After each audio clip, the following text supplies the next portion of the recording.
Okay, folks, so we found something very interesting when we were looking at our GLM coding plan. So this is our account. We've been using it for about 3 or 4 months now on the light monthly plan. And we noticed that there is a Legacy Plan V2 label. Okay, now here's the thing. We created a new account and subscribed to the same light monthly plan, but there is no legacy label there, and it is $2 more expensive. So I was a bit confused here. Are they the same? Are they not? So I asked Grok, what is this legacy plan? I have V2. There's also a V1, by the way. Should I keep it, or is the new one better? And Grok is saying keep your legacy plan V2. And I had a read at this, and I was shocked because the way they calculate the usage limits between the legacy plans and the new credits-based plan is entirely different.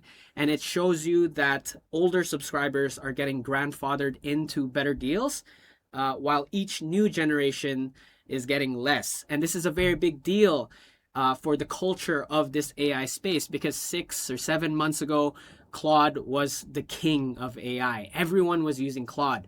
But now, a lot of these Chinese models have gotten so much better, the playing field is becoming more even. So as the demand for these Chinese models are going up, they're becoming less and less generous. So now, we're seeing this for GLM. Could this happen to Kimi? Could this happen to Minimax? I think Qwen is doing this, have been doing this. That's why I don't really like using the Qwen coding plan. But we're seeing this right now in real time. So we're going to explain what happened. And if you're on the new credits-based plan, how would this affect you using your GLM 5.3? Okay, so the reason I was confused in the first place is because Z.ai didn't post an official announcement on X regarding this matter. They're a little bit sneaky, but they did publish the full details on their documentation, which I rarely read. So this happened back on July 30th. If you created a Z.ai account and subscribed to the new monthly plan after July 30th, you're effectively on the new credits-based plan.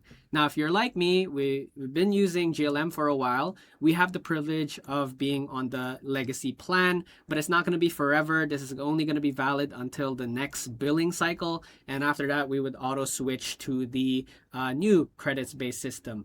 Now, it might not sound like a lot where, it's only a month left to use as many as we can, but it is a very big deal because the way that they calculate the usage limits for the legacy plan and the new credits-based plan is insane. Because the Legacy V2 uses prompt-based limits, and the new credits-based plan is token-based.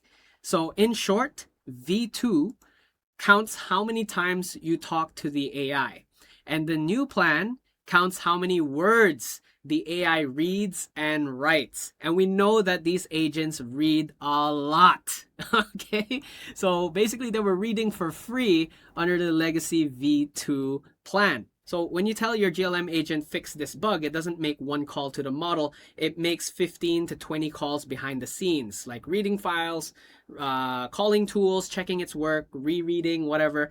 Under V2, that entire explosion of activity counts as one prompt. Okay, but under the new plan, every single token of every single call gets billed.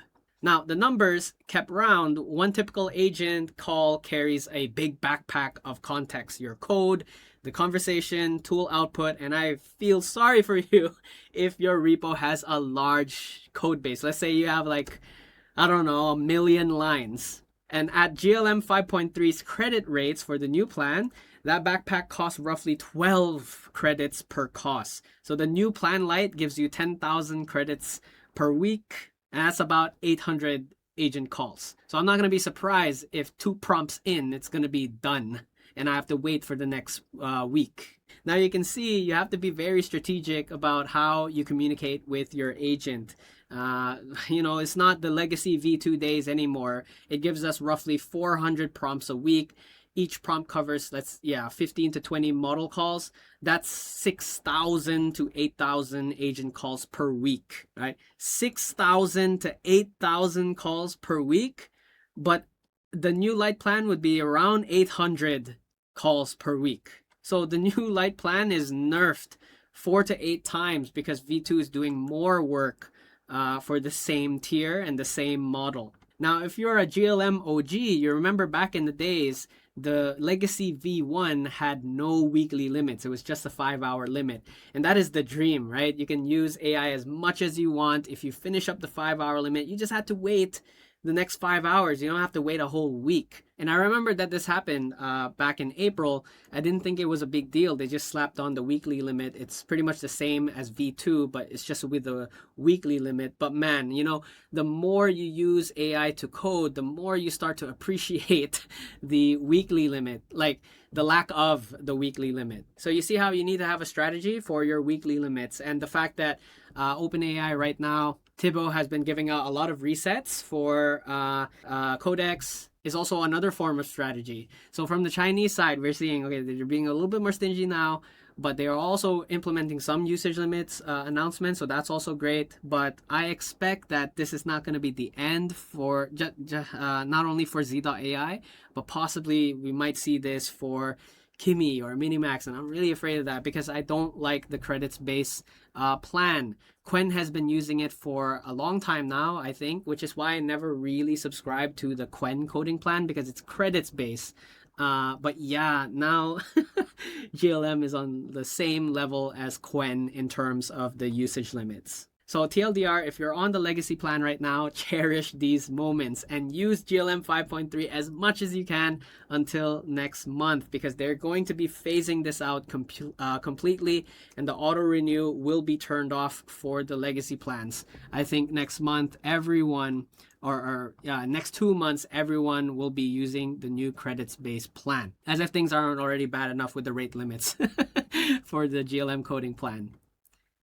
So if you find this video helpful, give us a like, subscribe to the channel to follow for more updates, guides, and news.